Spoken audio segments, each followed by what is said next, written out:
እንግዲህ እኛ ኢትዮጵያ ውስጥ እንደ ባህሪ ሆኖ ሌላ የውጭ ሰው ካልተናገረ በቀር እርስ በርስ የመደማመጥ ከውስጥ ሲነገር የመቀበል ጉዳያችን ዝቅ ያለ ነው።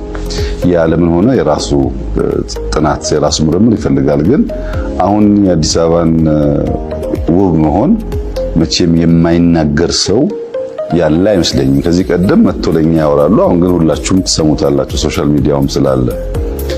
ያ ብቻ ግን አይደለም። በአምናና በዘንድሮ መካከል ከፍተኛ ቁጥር ያለው የቱሪዝም እድገት አለ አዲስ አበባ ውስጥ፣ ኢትዮጵያ ውስጥ አጠቃላይ የሎካል ቱሪዝምም የውጭ ቱሪዝምም ብዙ ገንዘብ እያገኘንበት ነው ማለት ነው።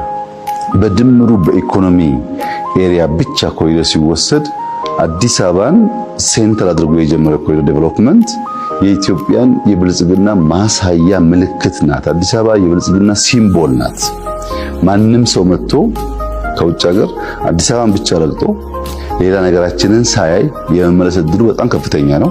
አዲስ አበባን ከወደደ ደግሞ ተጨማሪ ለማየት መፈለጉ ደግሞ ያድጋል። ስለዚህ አዲስ አበባ በአንድ በኩል ሲምቦል ናት፣ በሌላ መንገድ ደግሞ ፓዝዌይ ናት።